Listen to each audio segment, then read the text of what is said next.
But I constantly kind of stand there and go, I feel like I should apologise for being here, or should I tell you what I am, or are you going to figure it out, or is it important, does it matter? And so you have these internal battles with yourself where you're in a room of people and you just think, I don't really know how to be here.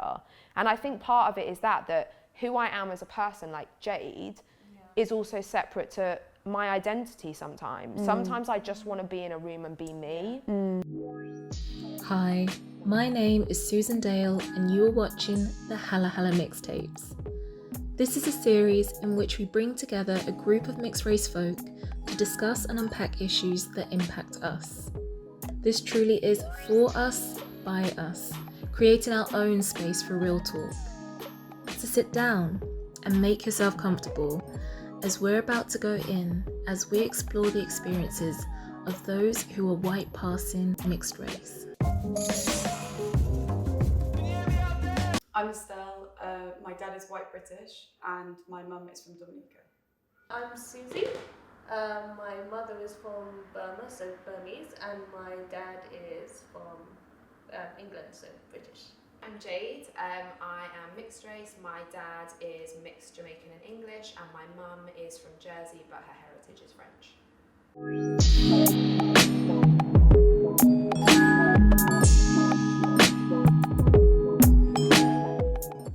I was really intrigued to know what your experiences are like because I feel it is so specific and unique, and I was potentially thinking of doing a talk about people that are mixed race that look monoracial, but I think there's just an extra element when you look white passing, which is a term I really don't like using because it sort of assumes you're actively trying to distance yourself maybe from your mixedness, but I don't know how else to describe it. Yeah, I was just wanting to kick off by asking you guys, when you meet new people, what kind of goes through your head? Do you feel like you need to disclose that you're mixed, like early on in the conversation? I definitely used to. I think it's something that's been quite a transition throughout my life. I think when I was younger, it felt much more important to put it out there. Probably in the first instance, I think I was a little bit too much maybe with it. But it felt important because I think that people had an assumption about what and who I was that clearly wasn't accurate.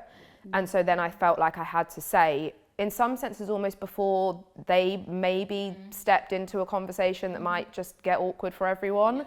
And also I kind of felt as well that not only did I have to say it, but I kind of always felt like I had to have this pictorial proof. Like, this is what I am, look! Yeah, because it was, as soon as I said it, there was a really? And so then it kind of felt like it had to be backed up with the family photo album so that you could really, you know, just let people know that you weren't lying. Yeah, I've always had people, when I'm with my family, saying, oh, but you know, you must be adopted, right? And then when I tell them, they make these assumptions, like, I don't know where they came from. Like, they're saying, oh, you know, it's such a shame that you don't see your mother's family. Like, I only just met you, and I grew up with my mother's family. It's my dad's family who are from up north. And they have this whole, like, you know, oh, this is how she must have grown up. And they've just met me. I used to feel very comfortable being with my mum. Because my mum is black, if I would be next to her, it was almost like, that's my proof. And then I wouldn't be questioned. And I always felt like that kind of want to kind of have her by my side all the time. That kind of given proof, of, you know, like living proof right next to me. So no one has to ask me anything because she's here.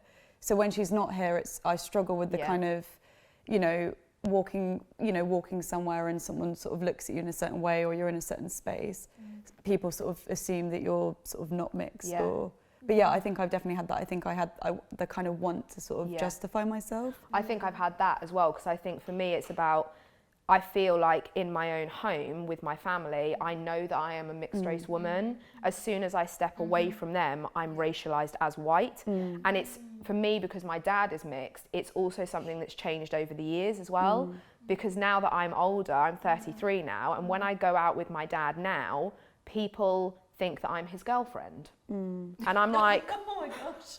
that's my dad. Like, people have genuinely come into my mum works in a laundrette and come to my mum's laundrette and been like, I've seen Carl out with another woman. And she's like, no, that's his daughter. And they're like, no, it was a white lady. She's like, no, that's his daughter. So it's strange because for me, I think the older I get as a female with a dad that's mixed race and me not looking like I am mixed for in a lot of people's eyes adds this strange dynamic that we, when we're out together, almost have to assert that we are family because people put us together in the strangest ways.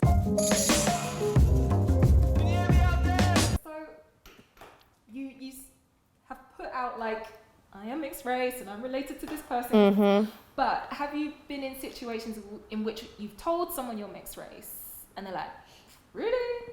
Nah, and very dismissive? It is hard. I think it's when you get into like, I call it racial ping pong, where you like start, where you say what you are and someone goes, no, and you're like, yes, and they're like, no, and you're like, no, yes, and they're like, really? And you're like, yes, and it's like, we could literally go back and forth for about half an hour, but it's not going to change. And it's almost like you think, do you think I'm just lying? Like, do you think I'm just making something up for the fun of it? Like, yes, I've decided when I woke up today that I'm going to pretend to be mixed race. This is who I am. And every time people dismiss it, I think the worst part about it is that it makes you more indignant. But then that feels horrible as well, because then you feel like, am I coming across as being aggressively mixed race? Like I'm trying to assert myself with some level of aggression, because you kind of just get tired of going, yes, I am. And people going, really? And you're like, if I've told you once, that should be enough for you. I don't really know of many other cultures where you say what you are and people go, no. Or when... Oh, sorry. I was going to say, do you feel that you get that questioning from a particular community? Do you know what? It's actually really both. I think for me, it's not really more so one than the other. I think it comes from both sides, which then again makes it, I think as a mixed race person, when you're coming from within two cultures that neither of them see you for what you are, you then think, I literally sit on both sides at all times anyway, and now I'm being squeezed into an even smaller middle, which is not being seen by either, which you end up in this space where you're just like, where is my space? Where can I feel comfortable speaking? I find it really difficult when someone who is black doesn't see me. Yes. Because it hurts because my mum's black. So I feel like another mother isn't seeing me. And that hurts a lot. I think it does. You know, feel it's difficult. I think sometimes when I'm dismissed by the white side, it doesn't hurt as much as it does when you're dismissed by the other side. And sometimes I sit there and think, when people say to me, but you look white, so that's, and they kind of feel like that's the end of the story. And I find that strange, because I think if I woke up tomorrow and if I took everyone's opinions on board over the years and just presented as white, and then people came home and met my family, then I would be accused of hiding something about myself, of being ashamed of who I am. And so I think you can't have it both ways. You can't tell me that I look white, and then if I decided to present as just white, then come home and meet my family and go, why are you ashamed of half your heritage? So you constantly feel like you're never winning. We always keep hearing this phrase bandied about white privilege. Do you see yourself as having that? 100%. Absolutely. I have, we definitely have white privilege. And I think that stops me from speaking about these things, because I think to myself, what right do you have to talk about this? There are so many more important issues and struggles that I won't face that other people will. We kind of have a joke in our house, like my brother calls me the mixed race ninja, because he's like, you literally get in places because people don't realise what you are. And in some senses it means that I often find myself, particularly sometimes in work contexts, sitting in rooms where people share viewpoints that aren't always the best viewpoints, clearly completely unawares that there is a mixed race person in that room. And I think it's important then for me to speak up, and I always self-disclose in those moments, but that also feels strange to have to self-disclose. So then I recognise that I have a privilege in my ability to self-disclose. Because you have control over Absolutely you do. You have control over how people perceive you. But I feel like, exactly like you were saying, sometimes I would like to say more, but I also would never want to put myself in a position where I speak for brown people because I am not a brown mixed race person. I know I'm a white passing mixed race person. And so sometimes I feel like my experiences have not been the same, and actually, are they as important? And sometimes I worry that they're not. That's like really like, it's hard to hear actually. And I guess I sort of take that for granted in the fact that people do usually read me as different and other, and I'm not put in those situations where you're talking about in work and they say something like, because I don't think they would, it would even come out of their mouths while I'm in the room. But that feeling that like, you do have these experiences and this identity is completely valid, but it is like, and I think sometimes you have more of those experiences because, like I was saying before, I think sometimes when you're in a room of people and you are not seen immediately for who you are, you actually hear more of what people really think. And so that's harder because you are listening to something that is part of who you are. People are talking about a part of who you are and they don't realise that they're talking about it. So I think as a white passing mixed race person, you experience racism much more because it's around you. You find yourself in these situations where you're hearing things that other mixed race people would never hear. And so then you feel constantly like you have to keep saying it. Almost like we were saying before, you present yourself first before people say something stupid.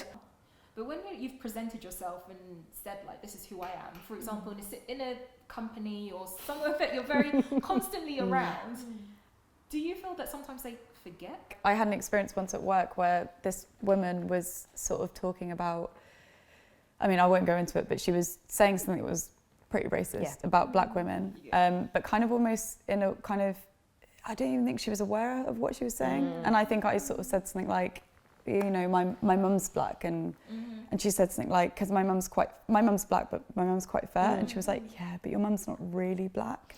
And I thought, okay, so what does that make me? Do you feel like you can say this stuff in front of me? Do I look white? So you feel like you can say X, Y, and Z because it won't upset me because I'm not black, or I don't. And that, I think things like that are very difficult. I very get that tricky. a lot. That whole, you can't be offended because you don't look mixed race. And it's that whole thing of like, actually I can be offended on a human level. First and foremost, actually, I'm just offended as a human being. But also, how you perceive me shouldn't have any impact on how offended I am. I'm offended because you're talking about part of who I am. And whether you see that or not is really neither here nor there in the point that we're making. I'm offended because you've said something racist. Exactly. Whether I look mixed race or not is kind of not the point in this conversation. It goes back to like you have all these events that are now promoting, you know, diversity, inclusion, these amazing safe spaces for black women and people of colour. And I was wondering, like, do you feel comfortable, or do you think you have a place in those spaces now? I don't think I'm allowed to say that I am a woman of colour. I don't feel like I'm allowed to own that. And when I'm in spaces where there's people of colour, I feel like I'm on the edge. Like I'm not kind of like, I'm allowed to say it, but I don't feel like I don't feel deep down I am allowed. Because of the way I look, I don't feel like people can kind of see me. But then there are moments where I have this conversation with people or other mixed race people, and they're like, what? I can definitely see that you're mixed race. And I'm like, okay, that's great. You know what I mean? And you can kind of connect to that. But then there's other people that are like, yeah, no, okay, I know what you mean. And then it kind of just proves your point again of like, sort of really trying to kind of connect to that kind of term. I definitely think it's that, because I think that some people absolutely affirm my identity. Some people go, no, I can tell that you're not all white. Like, I can definitely see that there's something there. And I'm like, yes. And then there's some people that are like, no, like, did not get that at all. And I think that is the problem, that when you talk about events around people of colour, sometimes I've been to events where I have walked into a room that is around kind of black and mixed race issues, and I have sat there and I have fired off a text to my brother, who is much darker than I am, and said, God, this is a day I wished I could be your skin colour. because actually everything that I want to say, if it came from him, would be much more readily accepted than if it came from me. And I think we are siblings. We have had the same, pretty much very similar life experiences. We have grown in the same way. We have been raised in the same way. But what I have to say about my mixed race experience isn't always accepted because of the way I look. Whereas Calvin, who is brown, can sit in rooms and say those things and people will just nod, whereas I get these like bemused kind of people sit there going, oh, when I use the word us sometimes in context around mixed race people go, oh yeah.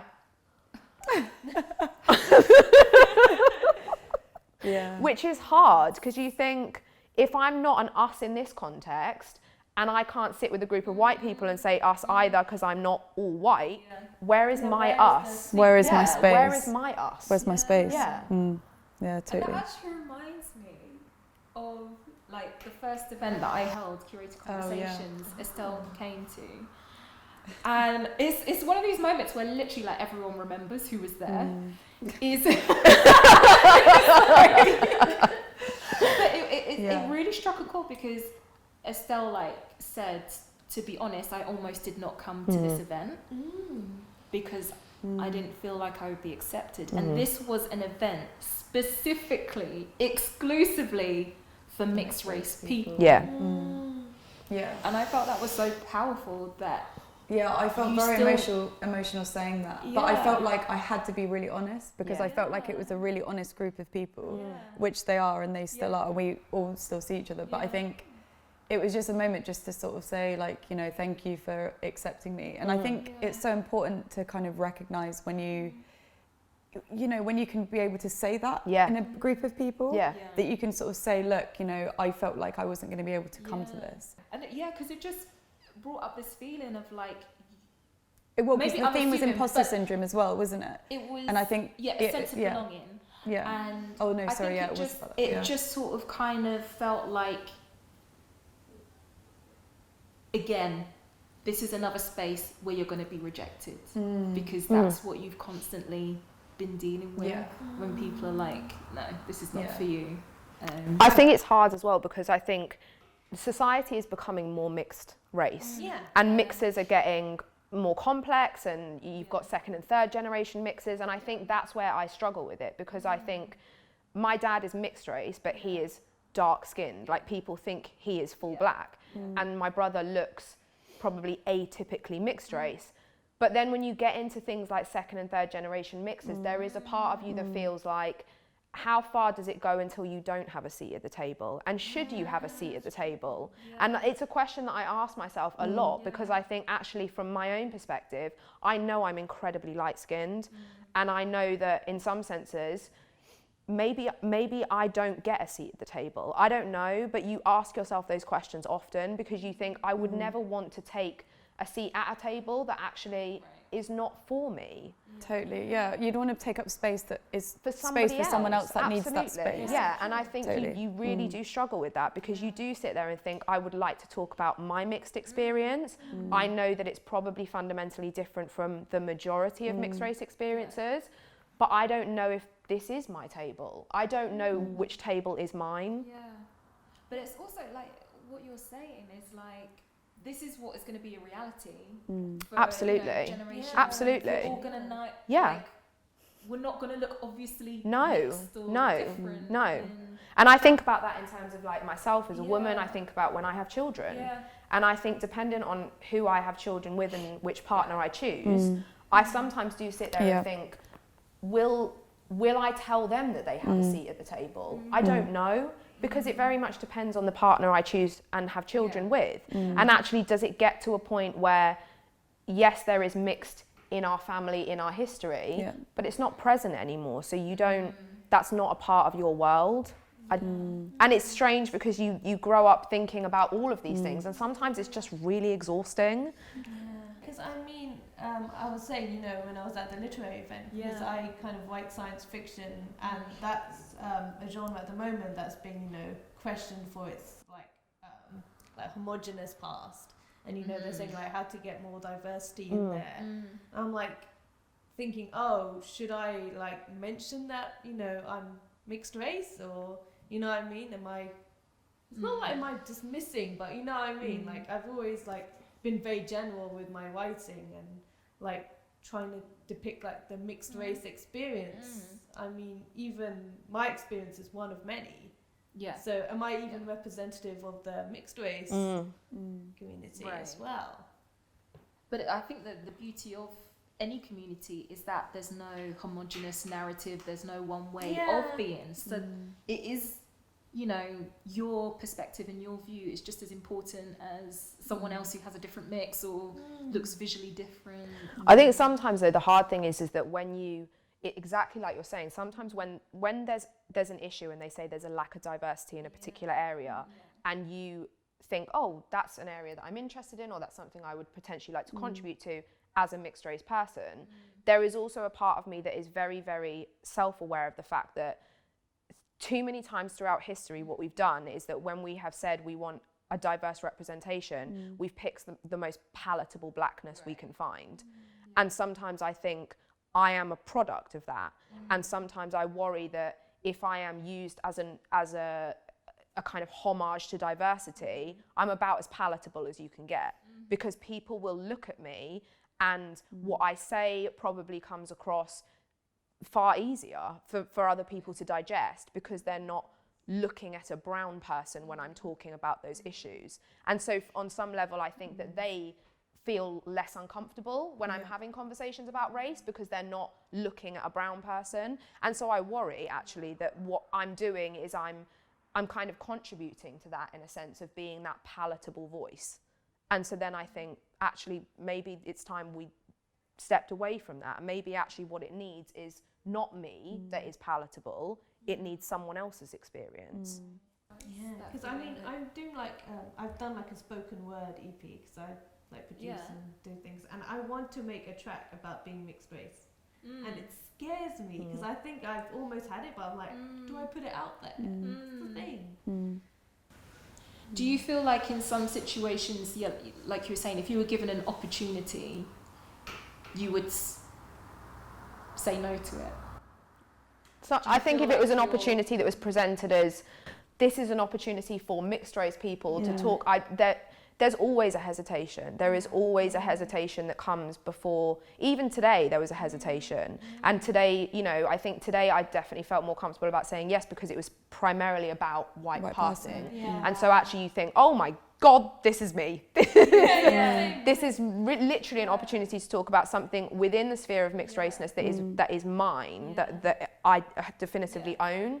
But I think when you make it broader in terms of mixed race, there is definitely a part of me that kind of steps back and thinks, I think I'm gonna wait and see what else comes up from other people and then kind of assess whether I should also be in the frame. Yeah, I agree that I've definitely had the same experience. Yeah, definitely. Do you feel that there is a space for, have you come across anything, any platforms or anything in the media that relates to you? I don't know. Really. I don't think. I just find it. I find it in like books and films a lot. I kind of like search for other people that have had similar experiences to me, and because I don't know platforms of that, I just kind of look back into history. But that's only been really recently, just to be able to like understand what it would have been like for them, but like such a long time ago, and kind of how it kind of almost weirdly connects to today. Which is scary that it does, but I think when you have like, I think sometimes what I struggle with is that platforms that are for mixed race people generally only show very atypical mixed race people. And I think, you know, I think this is definitely an example of showcasing all mixers, which I think is amazing, because I think sometimes mixed race platforms only show the very atypical mixed race people. And so you kind of but then go do you on think there, that they're worried about what we feel? Yeah. Do you think that they're worried about putting someone that looks very white in and this space? Think that's exactly do you know what I mean? I feel like that. Where do you draw the line? But then when you are a person who definitely is of mixed race but doesn't look like that, you then go onto these platforms and you think, I still can't find anyone that looks like me. So where am I going to find the people that look like me? And I think it's hard because I think it is a very visual thing. I think when you are mixed race and you feel white passing, it's within you. It's a cultural thing, it's a consciousness thing, but it's a visual thing. And when you fail to visually see other people that look like you often, that feels quite isolating. But how did you guys feel when you were younger? Did you have that kind of sense of denial because of the way you looked?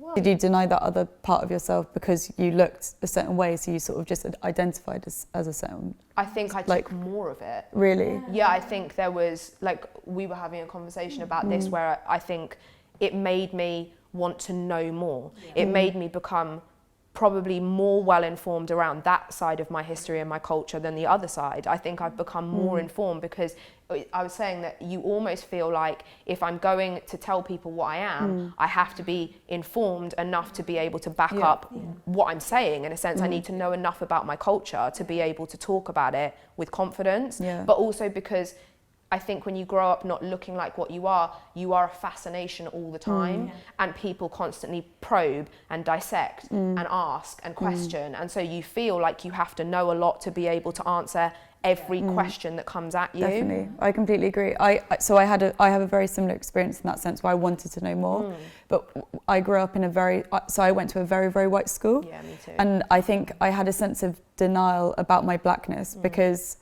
I was presented in a very white environment. So my hair was different to everyone. You know, my hair was big and curly, sort of always keeping it in a ponytail, always making it really straight. And I think that was a sense of like kind of keeping it sort of like under and hidden away.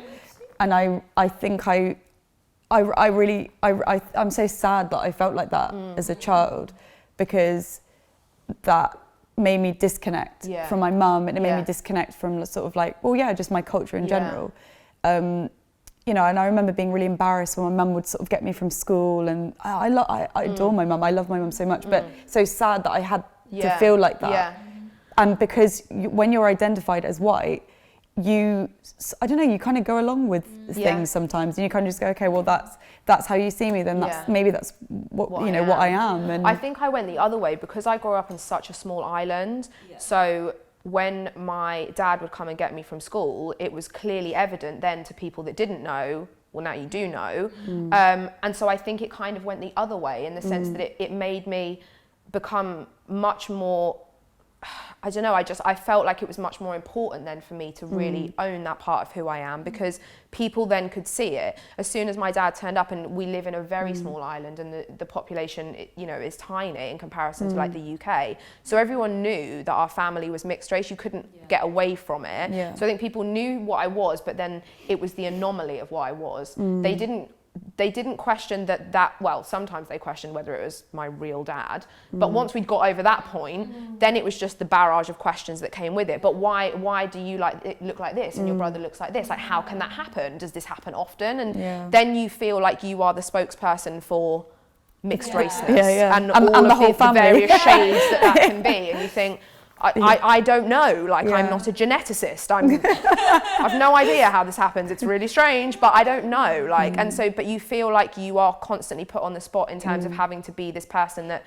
speaks for all mixed race people, when evidently I don't, and would never ever want to speak for all mixed race people, because I recognise that my experience is very different. But also, why should I have to?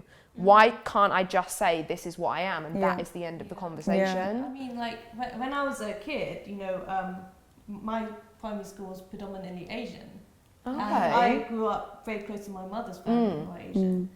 And because my skin was so pale, my hair so dark, people would often ask me like, oh, are you like one of those horror film girls? Are you gonna kill me? They would always make jokes like that. It's like, oh, you're so gothic. I'm like, no, this is my natural hair. It's also like in that community, my understanding is in the Asian community, the lighter, fairer you are, the more westernized looking you're actually. That's a whole new subject. Me and you were like that. I mean, I remember the first time I went to Burma, because the family would usually wait at the airport. And the first thing, this auntie who I never met before just grabbed my arm, looked at my skin. She says, "Oh, you're good." I was like, "What do you mean?" Oh my god! Yeah. Wow. That was my first experience of going to birth.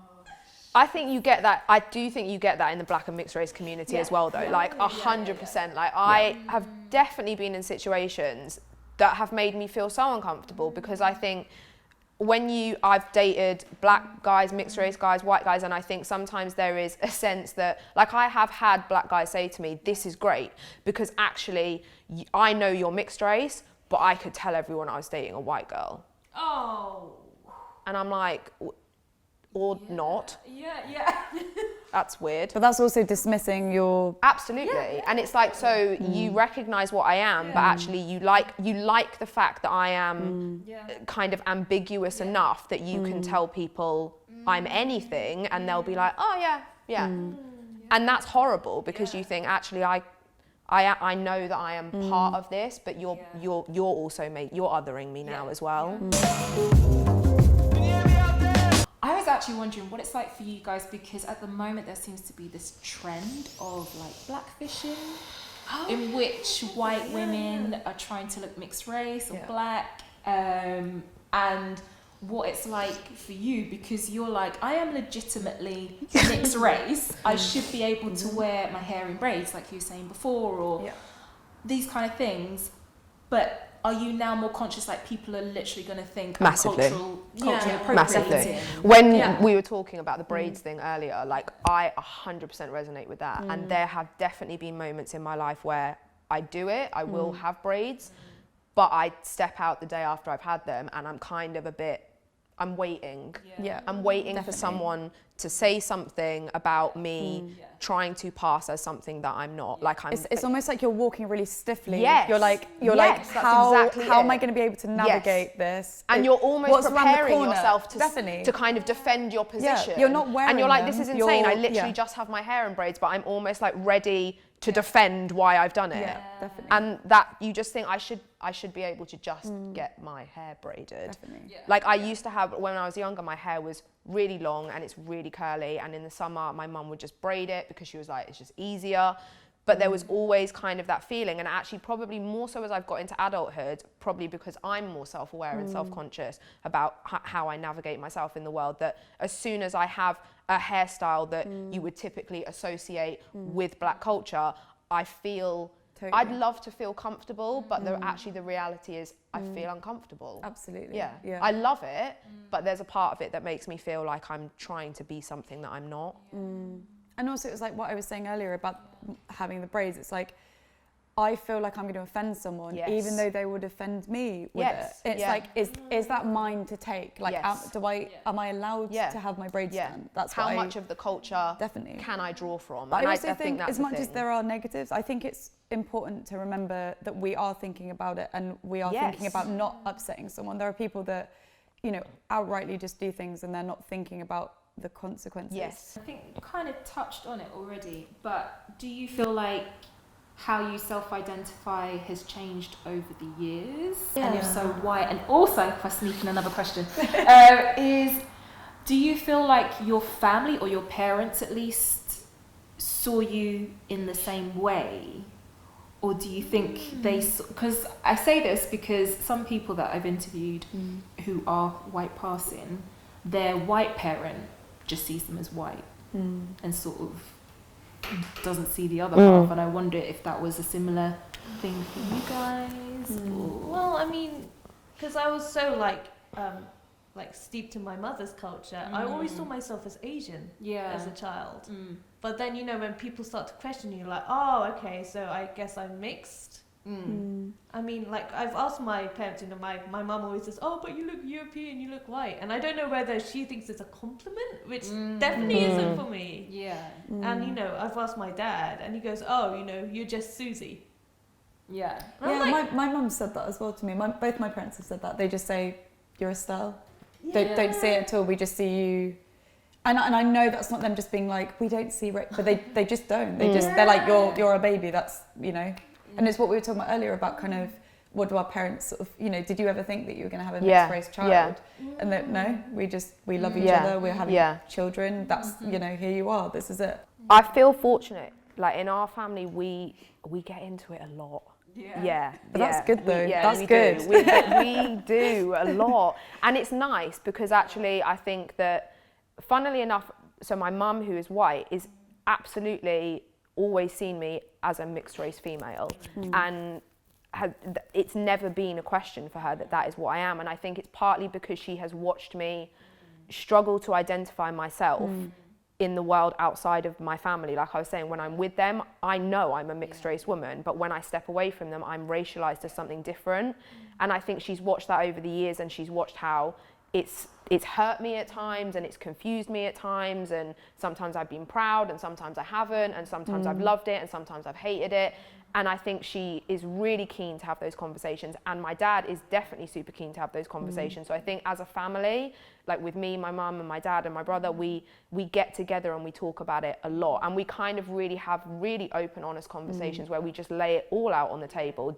Whether we, at that point in time, whether we love it, we hate it, we're indifferent, we're confused, we just put it out there. And I think I'm lucky that they hold space for us to do that. And my dad holds space in that he recognises his mixed race experience is different from ours, and my mum holds space in the fact that she recognises that it's not her culture, but she has become a part of it in a sense because she is in it, and she is raising mixed race children, and she is married to a mixed race man, and so they've always held space for us to be really honest about how we feel, whether it's good or bad. And I think sometimes it's that as well. It's being able to say, like, sometimes I feel bad about saying that sometimes I don't like being white passing mixed race. I don't like it. It makes me feel uncomfortable in myself, and I don't think people say that enough either. I think sometimes you feel like you have to say, I'm a celebration of two cultures and it's great and I love it and I'm two different worlds coming together, but actually the reality is that sometimes it's really exhausting to constantly have to keep trying to define yourself in different spaces. Especially with family sometimes.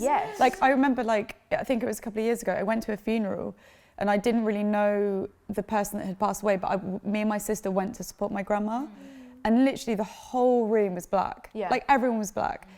And no one was dismissive, no one was rude, but you know that you are a white person in a space. And you are. And it's that, even that there were so many people, there were probably like 30 people in that room that I was blood related to, who maybe I hadn't met. I mean, my grandma sort of was like, oh, that's your cousin, that's your second cousin. And you sort of go and meet people, and you can feel this kind of disconnect in a way. And it's not that anyone was rude, it's just that kind of sense of like, I don't know, I just felt like I felt like I was intruding. I felt like I was intruding a space which I was allowed to be in.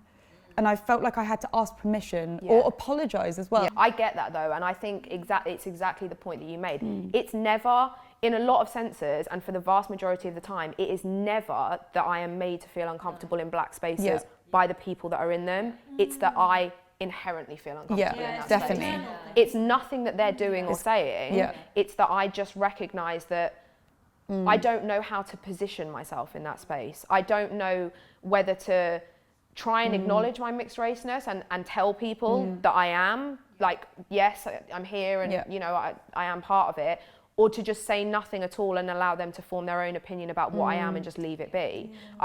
It's never that they make me feel or say anything, but I constantly kind of stand there and go, I feel like I should apologise for being here, or should I tell you what I am, or are you going to figure it out, or is it important, does it matter? And so you have these internal battles with yourself where you're in a room of people and you just think, I don't really know how to be here.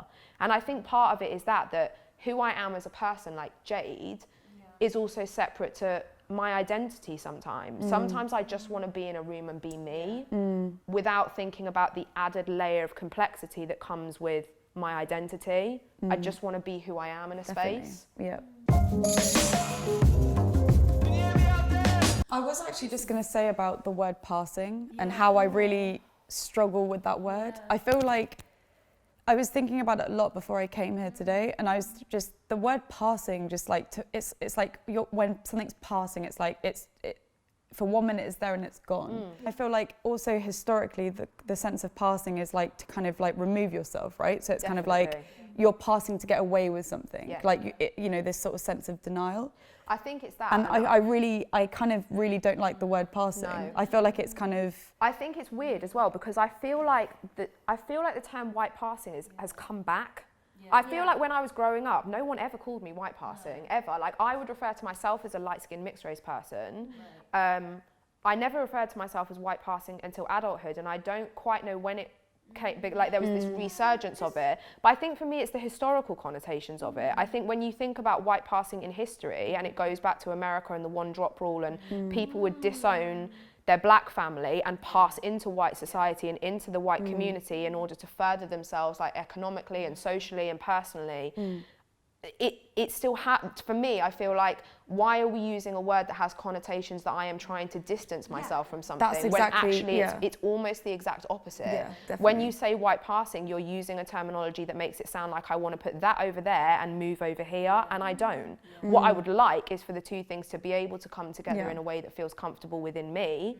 And I'm definitely not there yet. Like it's I think it changes as you grow and as you develop and all of those things. But the issue around white passing for me is that I'm not trying to move something over there and kind of run away from it. It's like I was saying before, if I did that and then people met my family, it looks like I have something to hide if I say that I'm white, and I don't. I am so incredibly proud of who I am and where I come from that white passing feels like it's pulling me in a direction that I don't want to be pulled into. And I think nowadays, like, in terms of identity or anything, everything's so polarizing. Yes. I mean, like, you know, it's a meme, right? The pineapple and pizza thing. Well, people get so heated over it. It's like, you have to pick a side. Everything, you have to pick a side for everything. Like, every internet debate, you've got to pick a side. So, like, being mixed race at this time is, like, I think the most exhausting thing. Yeah. And also, like, are we allowed to say that we're mixed race? I feel like that sometimes. Am I even allowed to say that I'm mixed race? Like, people just go, oh, really? Or what, the worst is when someone goes, oh, you're mixed race. Oh, I didn't know. And you kind of go, oh, okay. Like, what do I say now? Do I just kind of like... The funniest ones I get, though, is when people almost are annoyed that they didn't guess. It's like this weird game that they go, oh, so... And you go, oh, yeah, no, I'm mixed race. Like, my dad is, like, mixed Jamaican English. And they're like, oh, well, you know, I wouldn't have known. Well...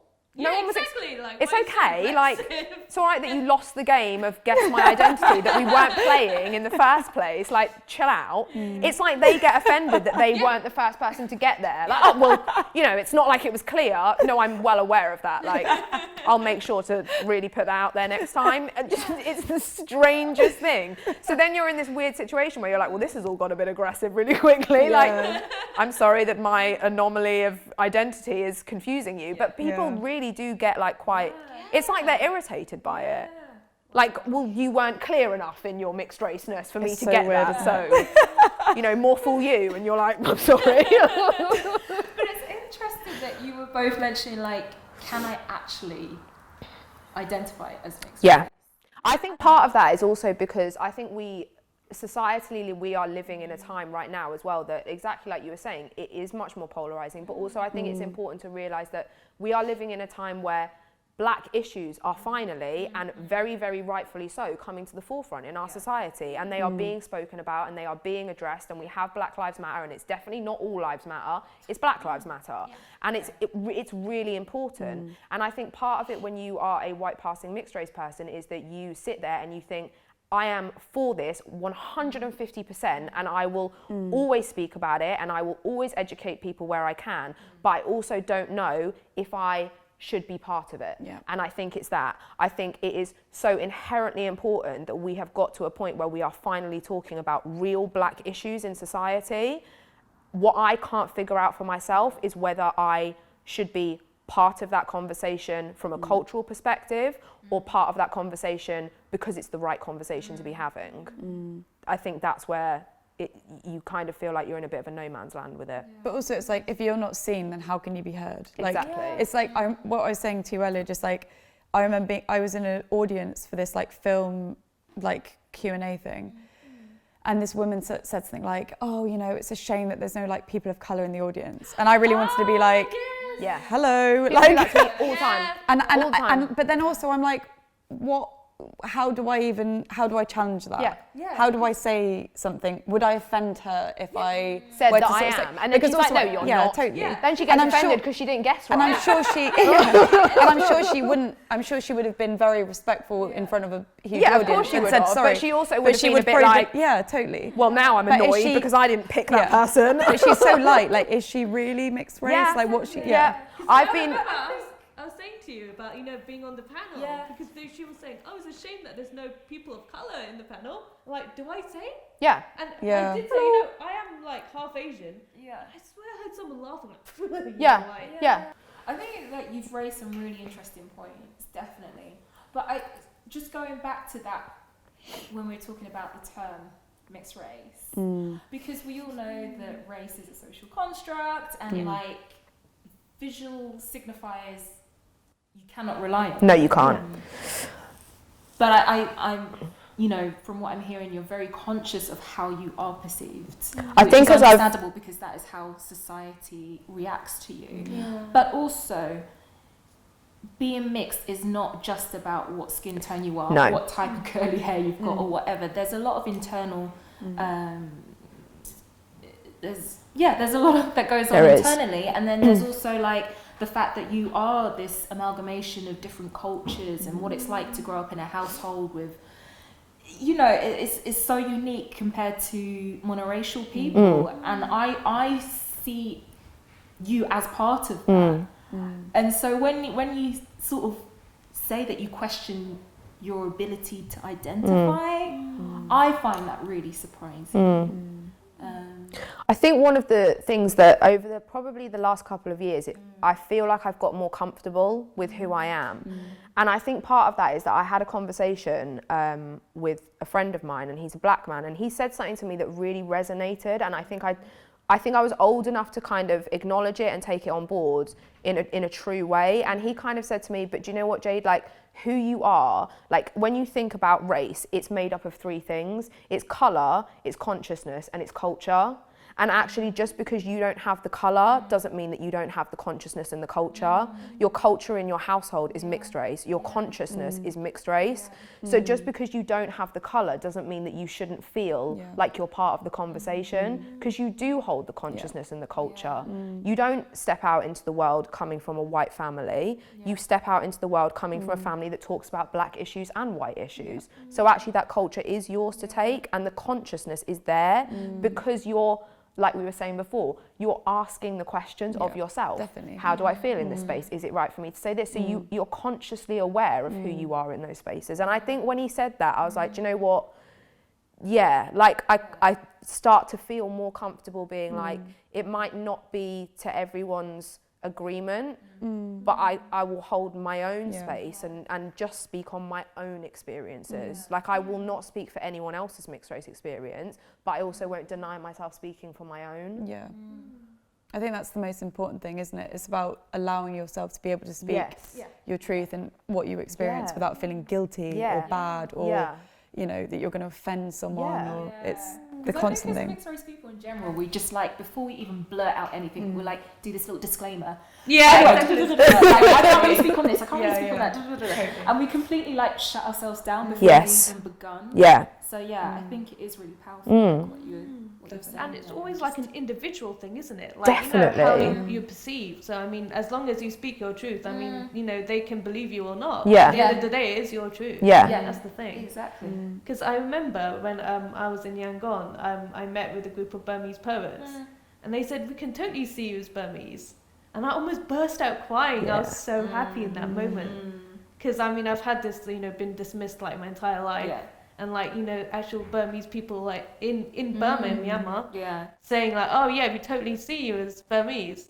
Yeah. There is something so powerful about that though, isn't there? I think it's that feeling of being seen. Yeah, just accepted and just like it's really emotional, and it's it can almost get like emotional. You're they're a bit saying like, it, wow, totally. like they're saying it, but it's almost like they're like welcoming you in with like open arms. Yeah, and it's interesting from the mixed race experience because it is so individual. Because it's funny for me because I would sit here and when I'm talking to you and speaking to you, I just think, of course you're mixed race. Totally. Like, of course you are. And it's almost mad. Like, I think what's been really great about today for me is to think that one, that I'm not the only person that has this, you know, depth of questions about myself and my identity, but also that actually people like that I would look at and think, you are so inherently mixed race, it's obvious to me, are also struggling. And that kind of makes me feel a bit better as well, because I think actually it's not just me, and it's not just a particular look or a particular colour or a particular type of hair. For everyone, it's different things about themselves that make them feel that way. And I think it's really nice to know that you're kind of not on your own with it. HaluHalo is all about starting conversations, and I hope this episode has started one for you or made you delve deeper. There is no universal way on how to be mixed race, and the views discussed on here are mine, Jade, Susie, and Estelle's truths. If you like this type of content, then drop us a comment, share with friends, and follow us on Instagram. Your support allows us to keep sharing stories which deserve to be told. So subscribe and stay tuned, because we have more episodes coming your way.